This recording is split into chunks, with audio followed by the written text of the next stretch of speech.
A holy place regarded as sanctuary turned into a violent crime scene. I mean, people were in Bible study. People were in the house of the Lord. I mean, that's where we go for safety, for refuge. Innocence was instantly lost after shots were fired at a heralded house of worship. Immediately, I put my uniform back on, answered the calls on the run. On the run was a wanted suspect by the name of Dylan Roof. He sat with them for an hour and prayed and worshiped with them, and then he killed them. The nationwide manhunt lasted just over 12 hours, and Roof was apprehended more than 240 miles away from the scene of the crime. He was caught, he was brought in, then he was put on a plane. The 22-year-old's view of the world helped change public policy. It led to the flag coming down.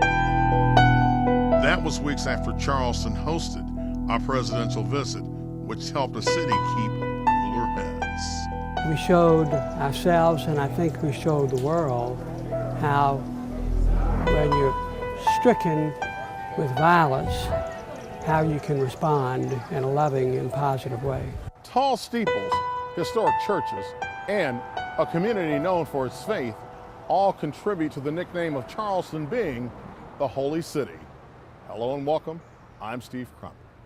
One congregation is still under the microscope and in the limelight.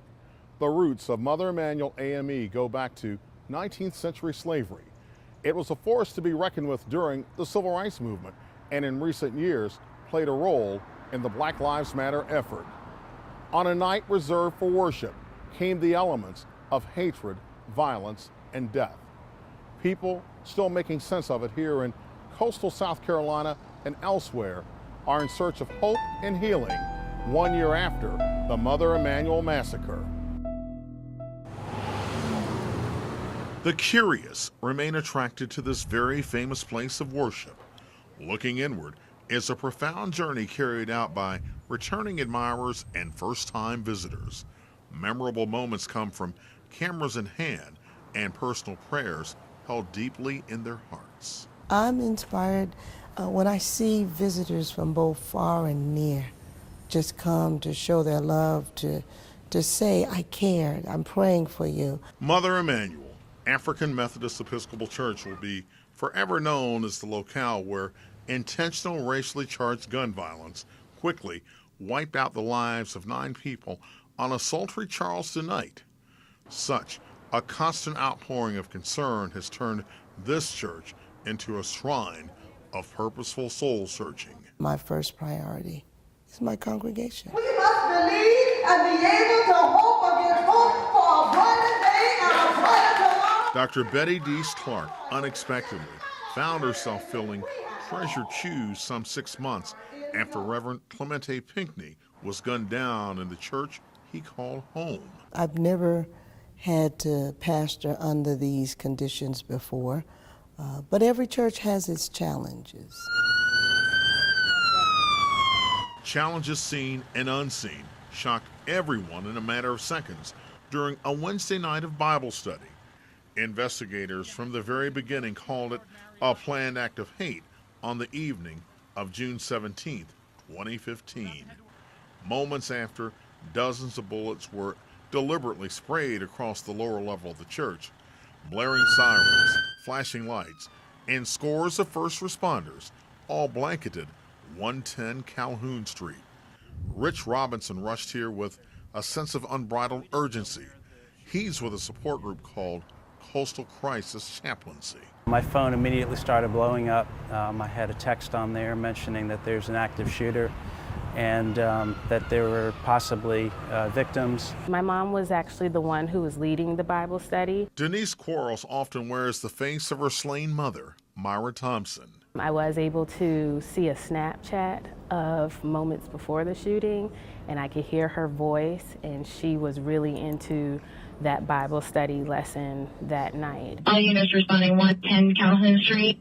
You please send out an EMS command page advising of an active shooter, multiple people down. Emergency personnel faced two priorities: saving the injured and finding a murderer on the loose. Charleston was forever changed. Former Charleston Mayor Joe Riley also rushed to the scene. The city is forever changed, and the heartbreak will never go away. I never thought that in my wildest nightmare that I would lose my child. Felicia Sanders played dead, shielded her 5-year-old granddaughter, and got up from the floor with the worst kind of heartbreak a mother could ever endure. Her son, 26-year-old Tawanza Sanders, was the youngest to die, and she would also see her aunt, Susie Jackson, who at age 87 was the oldest victim to lose her life. That's the part I can't get past. Polly Shepard looked the shooter in the eye, heard nearly 80 pops, listened to the screams, and saw blood being shed. I keep wondering though, why did you pick me to leave me? Dylan Storm Roof, who was greeted at the church with open arms, would become the focus of a nationwide manhunt. We were so nice to him. We were so nice to him. It was an attack on a race of people. It was an attack on the Christian church. It was an attack on humanity. Former North Carolina Senator Malcolm Graham lost his sister, Cynthia Graham Hurd. She was a well-known librarian in the city for more than 30 years. It's kind of hard to believe that we're coming upon a year when something tragic happened in these walls. Still seeking and trying to find understanding. Sorely miss my sister.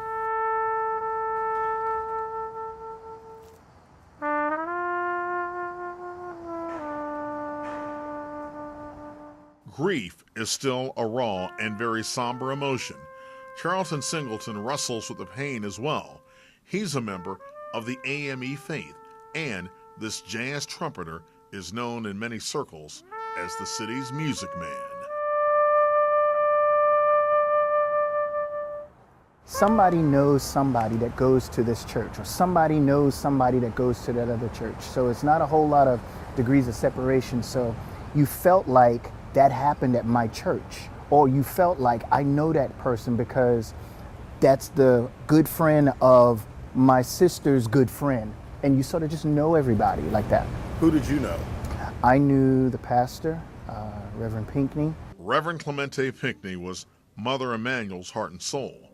The congregation's spiritual leader also distinguished himself as a state senator in the South Carolina legislature. He talked about, for example, the historical role models that he patterned himself after. College of Charleston professor Dr. Bernie Powers is among the many still attempting to comprehend the violence that occurred that night. Powers teamed up with former Charleston Post and Courier reporter Herb Frazier. I grew up in the church, spent the first 14 years of my life in that church. And South Carolina poet laureate Marjorie Wentworth was also in the trio that collectively shaped a telling narrative that chronicles the crime and social factors that led to the shooting. It is called We Are Charleston. What do we need to explain and put in context? Because all they know is the story of the crime, and it didn't happen in a vacuum. Historic context does come from a moment more than 50 years ago when 4 African-American girls were killed in a Sunday morning bomb blast at Birmingham's 16th Street Baptist Church. The morning after the Charleston shooting, this city experienced a sense of togetherness never before seen. We do know that the joy of the Lord is our strength. Morris Brown AME is walking distance from Mother Emanuel, and the downtown pulpit provided a platform for Governor Nikki Haley to take a stand against the violence. What happened in that church last night is not the people of South Carolina. Processing it all brought packed pews and a standing room only crowd. 1 year later, the city's former mayor of the past 40 years is still moved by the outpouring of compassion and unity. The realization that coming together and helping each other, caring for each other, weeping with each other, loving each other, that we had the capacity to do that. And that means we can do anything. Up next, The crime was hate. The crime was racism. and later, the president in the pulpit. Amazing grace.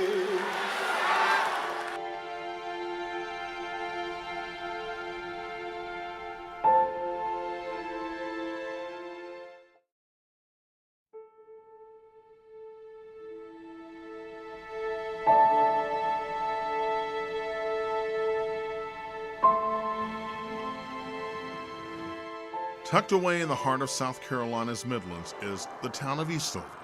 Solid ribbons of steel rail stretching from east to west and a towering water supply provide the defining landmarks of this Richland County community. Eastover is 98 miles from Mother Emanuel Church and was far off the radar until the name of one of its own, Dylan Roof, surfaced as a suspect wanted for the murders of 9 people in Charleston. Dylan Roof was a young man who was heavily influenced by maybe the internet, who didn't really know himself, who dropped out of school, had In not ninth really grade? in 9th grade, yes, and did not know American history that well. Well, it was pretty clear what his motivation was. If there was any doubt, I mean, the mayor was the one that night who said clearly this was a racist crime. I mean, a hate crime. And so therefore, he blamed other people,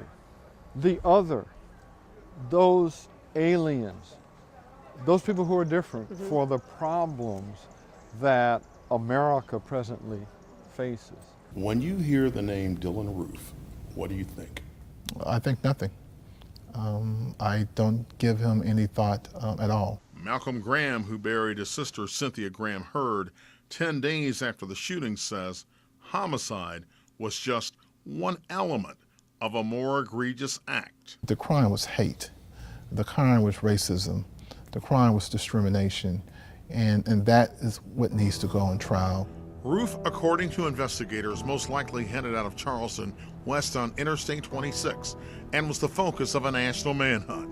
Police say hours later he showed up at a South Charlotte convenience store where investigators tracked his debit card and knew the wanted man was in North Carolina. He remained on a westward path along US 74 into Cleveland County, but it wasn't just police on the lookout.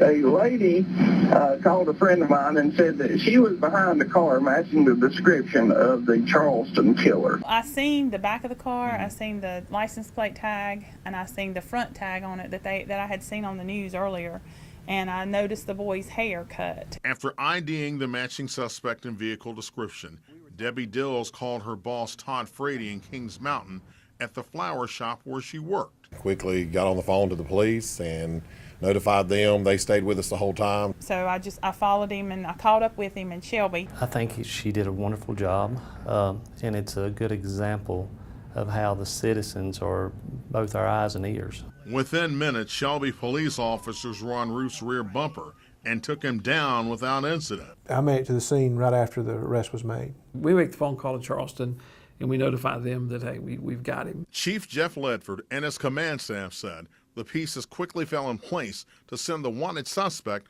back to South Carolina. You see the FBI get involved, and then you see from the Charleston side, you have a Charleston U.S. attorney involved, you have a North Carolina U.S. attorney involved. However, this department faced another concern. Angry citizens showed up at the police department after learning of the arrest. Chief Ledford enlisted the help of African American ministers from a community outreach group to diffuse the tension of a potential mob scene. I dropped what I was doing immediately at home and told my wife I'm going over to the police department. All hell is getting ready to break loose. Well, it was crowds were building, media was everywhere. You know, riots could have started out of this. How you feeling? Why did you do it? From arrest to extradition, getting the suspect back to South Carolina took just 7 hours. I'm speechless. I don't really know. Joey Meek didn't convince the FBI. The feds claim Meek held back critical information connected to the Charleston shootings, and that brought charges of lying to federal investigators. Days after his return to South Carolina, pictures surfaced of Roof posing with weapons and the controversial Confederate flag. But it was his words discovered in an internet manifesto which points to a sinister motive. Rufe's words said in part, "We have no skinheads, no real KKK, no one doing anything but talking on the internet. Well, someone has to have the bravery to take it to the real world, and I guess that has to be me." He was just saying how he didn't agree with the Trayvon Martin case, how he wanted segregation. He wanted it to be white with white and black with black, and that he didn't believe in what the black race was doing to the white race. Charleston's former mayor Joe Riley is still among those shaking his head over Dylan Roof's view of the world. I want to believe that if that hateful bigot, when he was in grammar school, had been taught the chapters of American history about African Americans being captured and brought here in the hulls of ships and the difficult, horrific experiences that they had, that he could not have had hate in his heart. He would have understood and he would have had empathy. Still to come, praise for a fallen politician. He was in the pulpit by 13, pastor by 18. And just ahead, how Charleston managed to keep the peace. The elders spoke.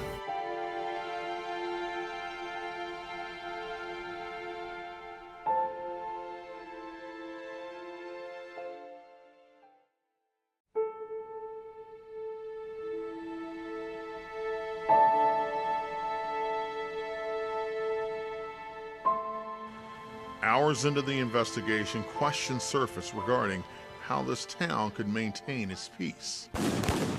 Rioting, looting, and raw lawlessness erupted in Ferguson, Missouri, following the fatal shooting of Michael Brown by a police officer, and in Baltimore, Maryland, after Freddie Gray died in police custody.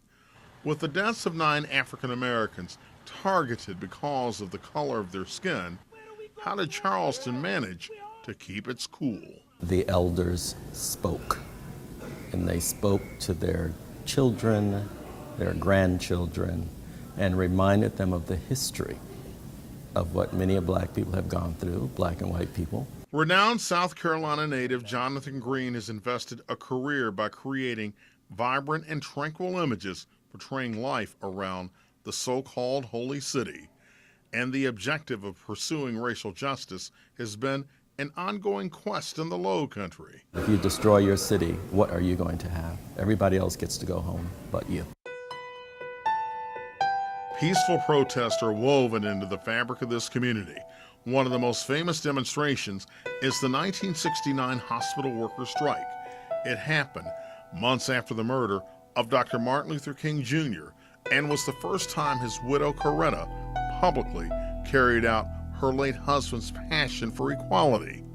The 20th century lessons do bring understanding, but digesting the turmoil from 2015 is a tough pill to swallow. It's been very, very hard for me to get past. Local activist Bill Saunders has been a consistent voice in race relations in this city, going back more than 50 years. The thing that had always been taught to us, and even on John Down where I live, that there was nothing that you can gain out of reacting violently. There is no gain there. I think we all worked hard together to make this a community that belonged to everyone.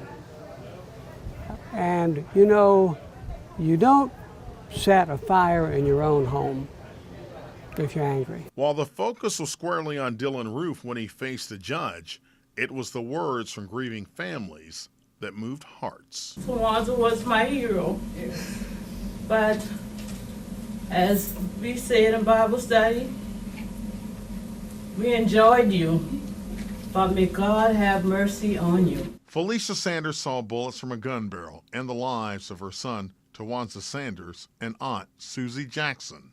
She chose not to address Roof with words of hostility or a tone of bitterness. Forgiveness is a release. Dylan Roof doesn't care if I forgive him or not. Forgiveness is for me. It's not for him. Polly Shepard feels the same way. I forgave him also. I believe in repentance. I believe God will forgive him too. We were left speechless. You know, here these heartbroken people standing up and showing that they believe the words of the Lord's Prayer. Forgive us our trespasses as we forgive those who trespass against us. It was a moment that our nation and the world will never forget. If they're not a believer, I understand. If they are a believer, then I challenge them to practice what they preach. I'm not sure that after 2 days of something significant like that happened, that forgiveness can be brought to someone. Malcolm Graham said the pain was too fresh. My sister was still in a morgue when the subject of forgiving him first surfaced. I didn't understand it then.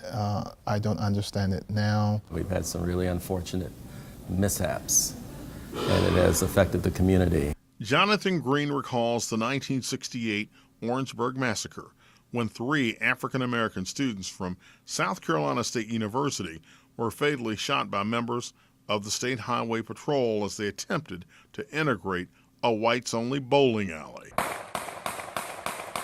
And fresh on his mind and the minds of many others is a police shooting caught on a cell phone. Walter Scott was struck down by 8 bullets in North Charleston weeks before the shooting at Mother Emanuel.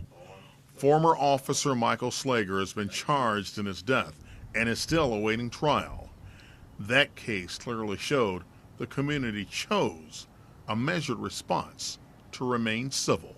Again, you go back to the generations of elders, and if you have lived long enough, you will have experienced, you will have seen these things, and the only outcome in terms of any level of being a positive humanitarian is to forgive. When we come back, the end of an era and tradition.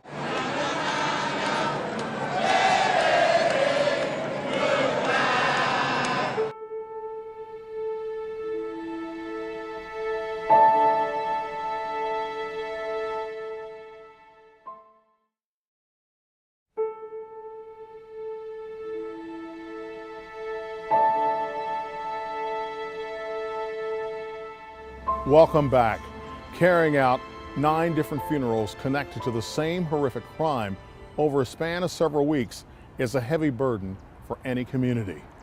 And saying goodbye to the pastor here was a ritual that went on in 2 South Carolina cities. The driving distance between the South Carolina State House and Mother Emanuel African Methodist Episcopal Church is 107 miles.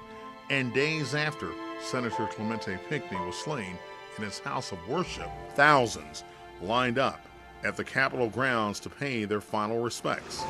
Time spent in the procession allowed mourners to look within. It's been very difficult, very difficult. My family settled in the Panhandle of Lancaster County in 1790, and last week I was ashamed to be a white man in this state.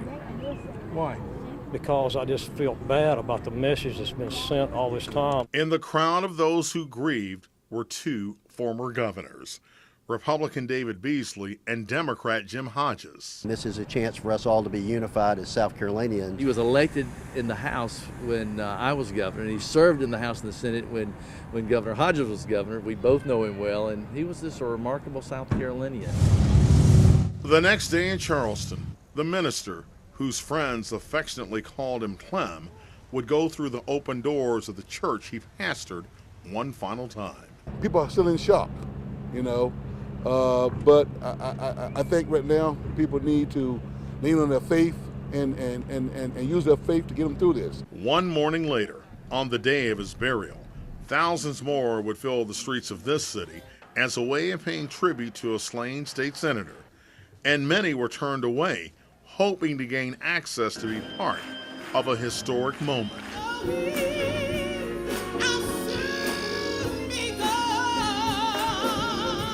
The feel of a big-time tent revival came to the College of Charleston's TD Arena. Bursting at the seams, every available space was taken by those who came to see President Barack Obama, who praised Pinckney's life of public service. He was in the pulpit by 13. pastor by 18, public servant by 23. Mr. Obama, who on occasions like this has taken on the role of comforter-in-chief, he questioned the published motives of the suspect, Dylan Roof. The alleged killer could not imagine how the city of Charleston, under the good and wise leadership of Mayor Riley, how the state of South Carolina, how the United States of America would respond not merely with revulsion at his evil act, but with big-hearted generosity, and more importantly, with a thoughtful introspection and self-examination that we so rarely see in public life. Profound insights were delivered regarding the lives that were lost, and lasting inspiration was discovered through a well-known spiritual. Amazing grace, how sweet the sound. At the end of this service, one minister on the platform called Mr. Obama Reverend President.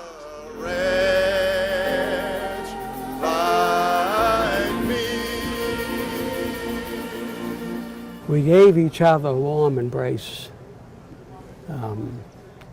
And I told him that was the best speech I'd ever heard. And I thanked him for coming to Charleston. And he commended the city on its wonderful leadership. Mayor Riley's office had sent up and invited us to come down to the church service. In the crowd of more than 5,000 were members of the Shelby, North Carolina Police Department, credited with apprehending Dylan Roof. Chief Jeff Ledford was deeply moved by tributes at the place where the shooting occurred. It's kind of hard to put into words when you first walk up and you realize this is it. This is where it started. This whole horrendous act started right here. It was just a community atmosphere, and I think that speaks a lot about Charleston. And so I did get a lot of respect for them. Flowing adoration continued at the place regarded as sacred ground, but unfinished business was looming large back at the State House.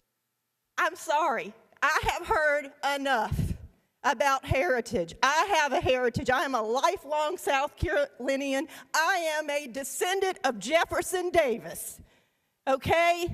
But that does not matter. In the South Carolina legislature, Representative Jenny Horn's passion turned this body of lawmakers on its ear. It's not about Jenny Horn. It's about the people of South Carolina who have demanded that this symbol of hate come off of the State House grounds. And I will tell you, I do know, and I have it on good authority, that the world is watching this debate. However, those connected to this fight continued the familiar arguments regarding the flag and placing the debate into two distinct categories. This is our heritage, this is our history of our state, and I don't see any reason why we should hide that. The flag is a symbol of hatred. What happened to after each war? When you fight the war, you lose the battle, you're supposed to take the flag down. 9 persons gunned down in a church in 2015. Just unbelievable. The flag's connection to such an egregious crime is perplexing for civil rights photographer Cecil Williams. He shot this reminder of the Confederacy when it was placed on the South Carolina Capitol Dome in 1963 and watched individuals use the symbol to intimidate sit-in protesters and followed Mayor Joe Riley's protest across the state to have the flag removed back in 2000. The outcry influenced a compromise to move it from the dome to the front lawn. Historically speaking, we have such a long history relative to racial change in the United States here in South Carolina. From that night of violence in Charleston to a morning of change in Columbia, 23 days would pass before bringing the symbol of Dixie down. 37 seconds is all it took to remove the colors that have been on state property for more than 5 decades. This is the beginning. we still have a lot of work to do. I think they should have left it up there. It wasn't bothering anybody. The flag is gone from these grounds, but the debate on where to house it at the Confederate Relic Room and Military Museum continues. Pride is one of Governor Nikki Haley's heartfelt takeaways. This is a story about the history of South Carolina and how the action of 9 individuals laid out this long chain of events that forever showed the state of South Carolina what love and forgiveness looks like. Coming up, reflections from a widow. All my husband saw was to bring someone in.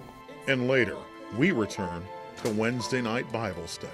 Bible simply means basic instructions before leaving earth.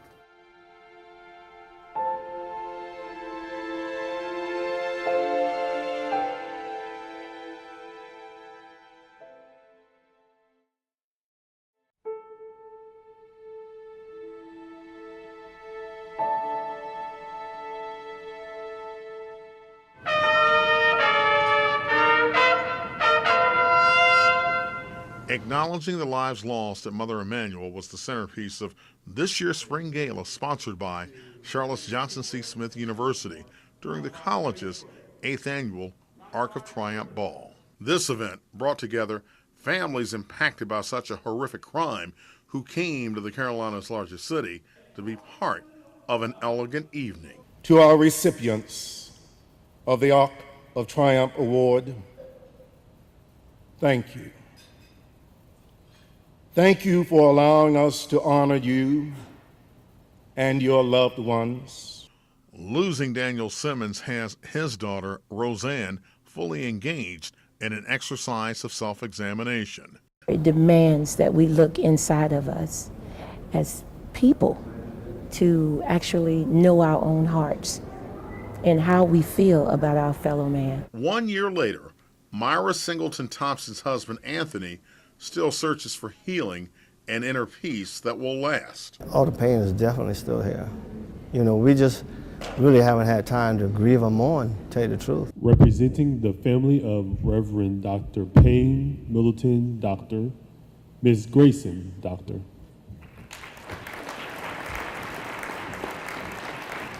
While recognition on this night came to all 9 families, a very special day would unfold weeks later for Grayson Doctor at JCSU's commencement. Dr. King said, not everybody can be famous, but everybody can be great because greatness is determined by service. When Oprah Winfrey was the celebrated speaker for Johnson C. Smith University's 2016 graduation, 304 students were decked out in their caps and gowns. Grayson Ramon Doctor. Despite losing her mother, Grayson Doctor didn't give up and was awarded a degree in sports management. But one of life's hard lessons didn't come in the classroom. There are people who still believe racism doesn't exist. So I feel like this was definitely an event that helped to open people's eyes and, you know, just kind of bring them back to reality and let them know that this is still something that's very alive and very much happening. 8 days after that college commencement, the U.S. Department of Justice said, Dylan Roof must die. The feds decided to pursue the death penalty. Clemente was about the work.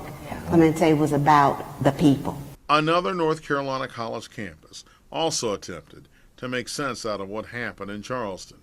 Duke University in Durham welcomed a person who was physically unscathed and heard the blast that took the life of a loved one. That day or that evening, my husband welcomed a stranger. A stranger. He didn't know him. But all my husband saw was to bring someone in, to teach someone else the Word of God. Jennifer Pinckney hid behind the closed door of her husband's pastor study with one of her daughters as the shots were being fired. One wall separated us.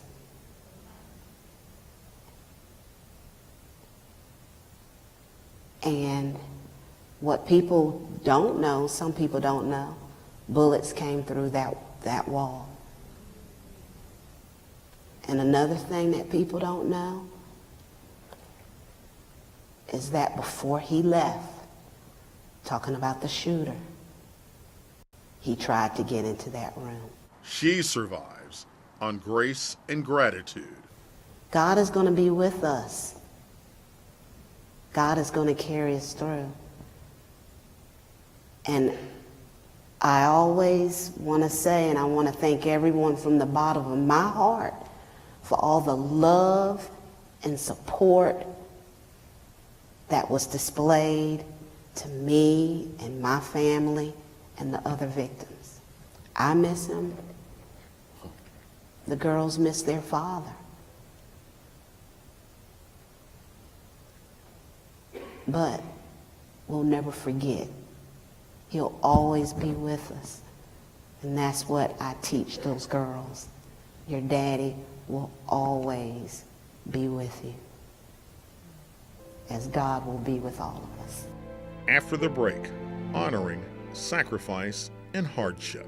I believe that the people who died, that their death will not be in vain.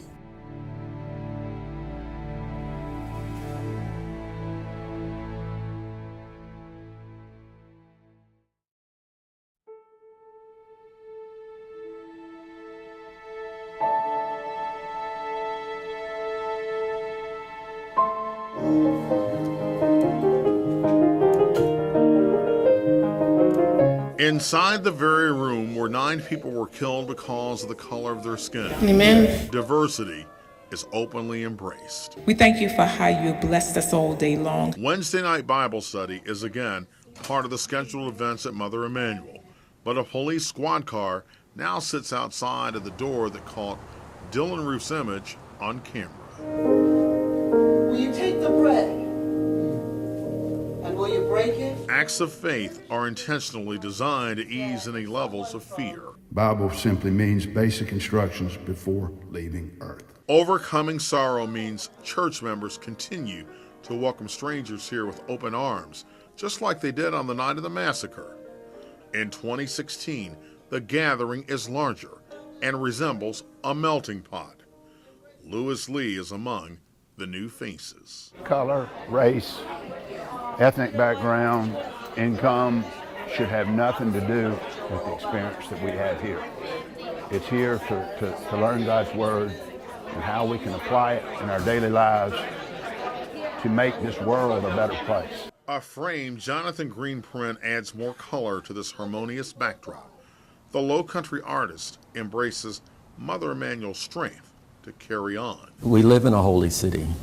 It's not called the Holy City for an obscure reason. It is a city invested in love and culture and caring. Releasing bitterness and finding the good are among the subplots spelled out on the pages of We Are Charleston. You look at all the victims, their commitment to family and community, and that is one of the central themes in their lives.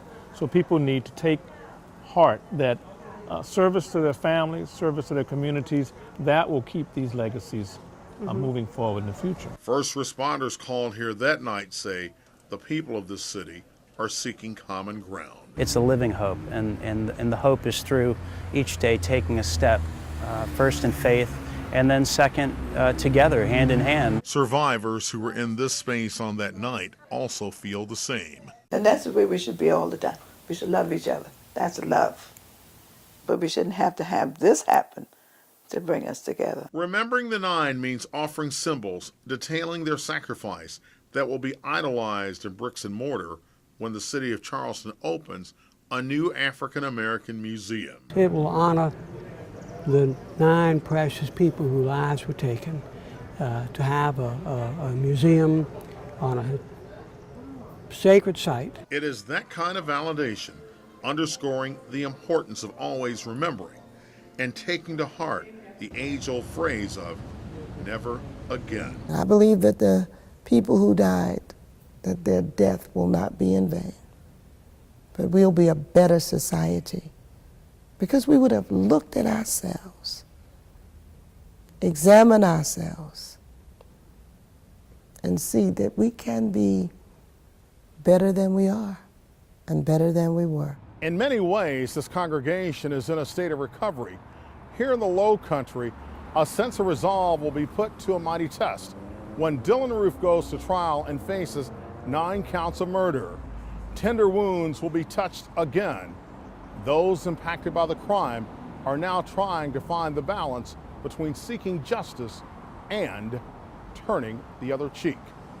That's hope and healing 1 year after the Mother Emanuel massacre. From Charleston, South Carolina, I'm Steve Crump. Thanks so much for joining us.